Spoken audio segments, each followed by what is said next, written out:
Dorian, what if I speak in tongues, but I've deconstructed my faith, or I still speak in tongues and I still go to church, or I don't go to church? Just what's up with the tongues thing?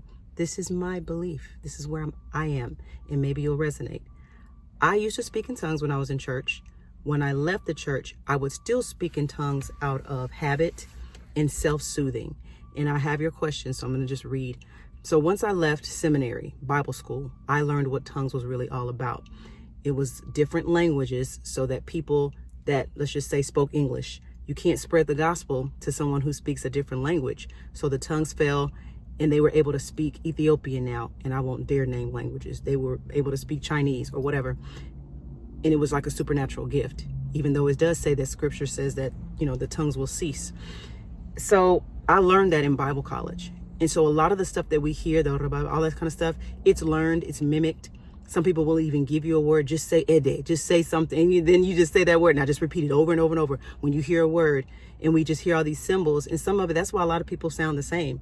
And people make fun of it and they mock it. Like I can just go right now and it's going to sound like, dang, she just really speaking in tongues.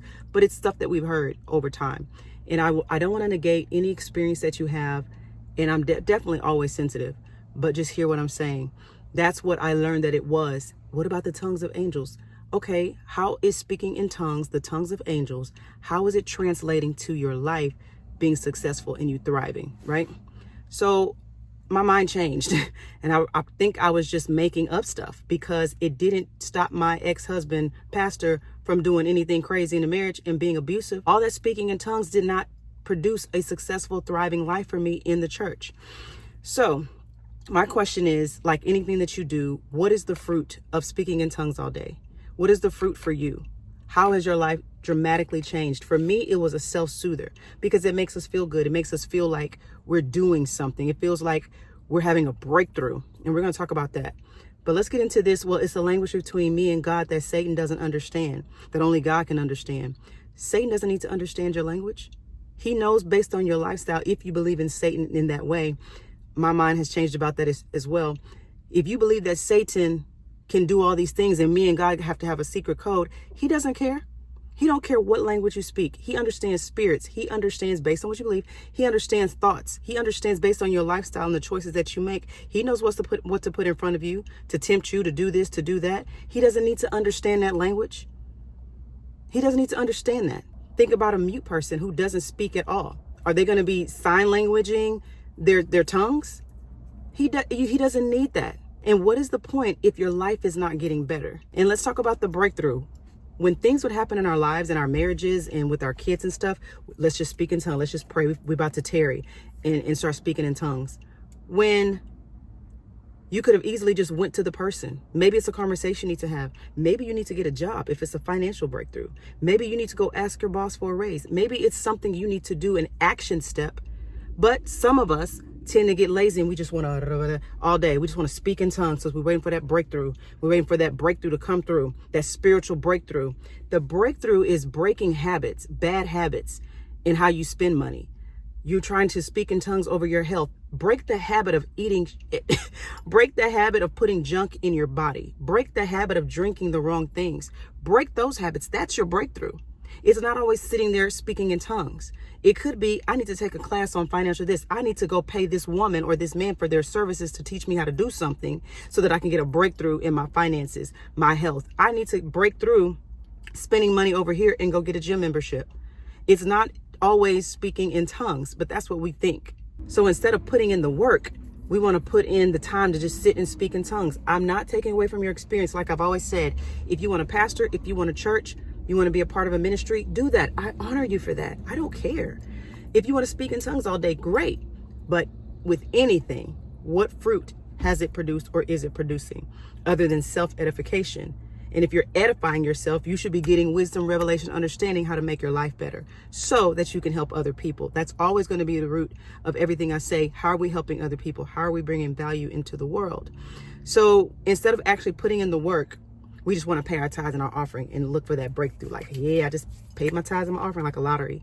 We just want to sit and speak in tongues instead of actually putting in the work. What needs to break are our mindsets. That's the breakthrough. Break the mindsets of religion and tradition. We need to break the mindsets of, I'll only be blessed if I do this. I'm only going to be blessed this way. I'm only going to be blessed if I have a pastor in the church.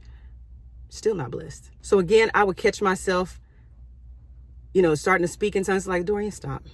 That has not done anything for you, and it's not doing anything for you. In the scriptures, I say that tongues will cease, because that was a supernatural thing that needed to be done back then. Now we got Google Translate.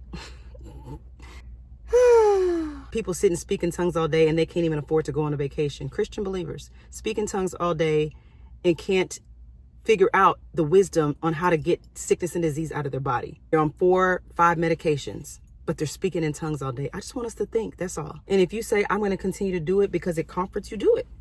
Because it was soothing. It was like therapy. And for some of us, go ahead and keep doing it. That's you. If your life is not thriving, I would question. Because some of you do more speaking in tongues than you actually do action steps to change things in your life. What else did you all ask me? For some, I said it's a laziness, and we're conditioned to be lazy, that as soon as something happens, we just start speaking in tongues. What the hell? You know what I'm saying? I'm just saying that is like memorized inside of me. Like, that's just something that's there. And people are like, oh, when they start speaking in tongues, you think it's something great and powerful. And those same tongues you just cussed somebody out with and was rude and on the street. Move out the way. Why are you driving like that? Crazy ass. And doing all the stuff. But you're going to speak in tongues in a little bit. We use it as a quick fix, not realizing that the spiritual release that you're looking for sometimes is in the physical that you need to do. The physical breakthrough, the physical habits that you need to change in the physical realm will release what you need in the spiritual realm. Let's get back to the interpretation part.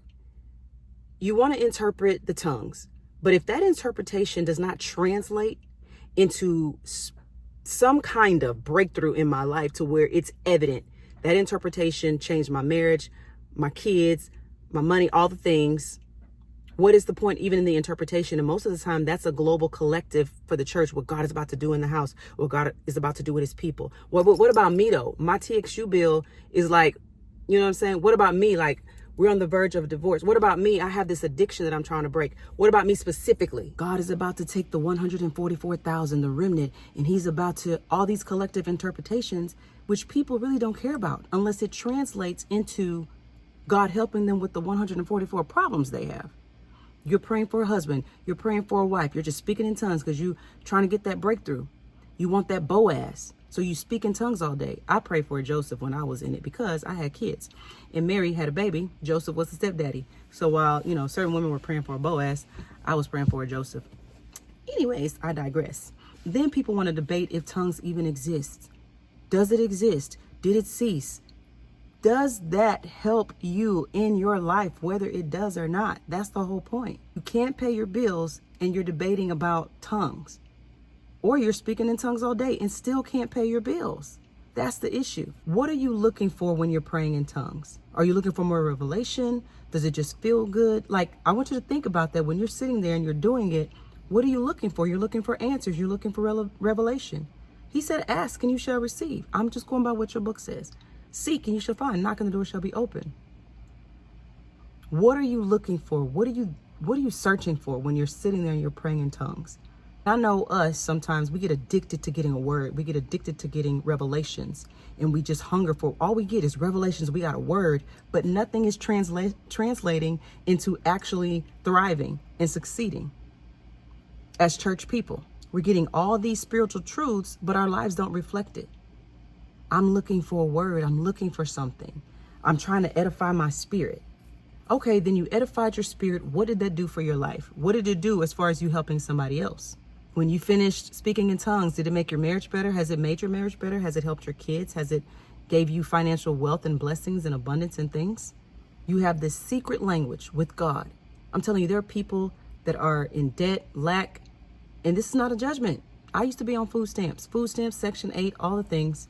And they're praying in tongues all day. You have a secret language with the wealthiest being in the planet.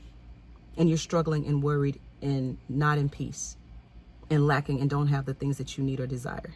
Oh, what would it profit to gain the whole world, Dorian, but lose your soul? Miss me with that. Again, you can't help anybody. And that's the most selfish, that's satanic to me.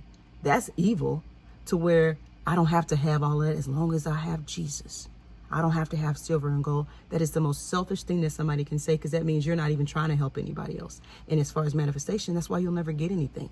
You'll never get more than enough, because you already have in your mind, I'm just going to use it for myself. That's why you keep begging and praying and believing, oh, God is able, every single day, and hoping and praying and wishing, because that money's not coming to you. But if you put out a desire that I want to help 10 people on my street this year, I want to give this to this many kids, money's going to come to you.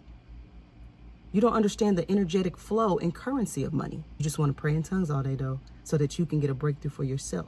And honestly, we just want to feel good. Sometimes you do it because you want to feel good. You feel bad. You feel horrible about your circumstance and your situation. And so you just want to feel good. You want to feel better. I get that. Because it used to be soothing to me, make you feel good, and make you feel like you did something. It makes you think that something happened over there in the spirit realm, and you're just waiting for it to happen here, when it's right here in your hands. It's not in your tongue most of the time. Really, unless you're speaking your manifestation, it's in your hands. Get to work. Do something. Go research, go learn, educate yourself. Do something other than sitting there and speaking in tongues. And don't get me started on speaking in tongues and you don't have love. You're like a clashing cymbal. The noise is piercing. It's hard to hear. Someone speaking in tongues, but they have no love in their heart. I know that people just want to tap into the spiritual realm, especially Black people, because we are spiritual people. You want to tap into the spiritual realm. That's great. But what is the point of tapping into the spiritual realm if it's not going to do anything in the physical realm?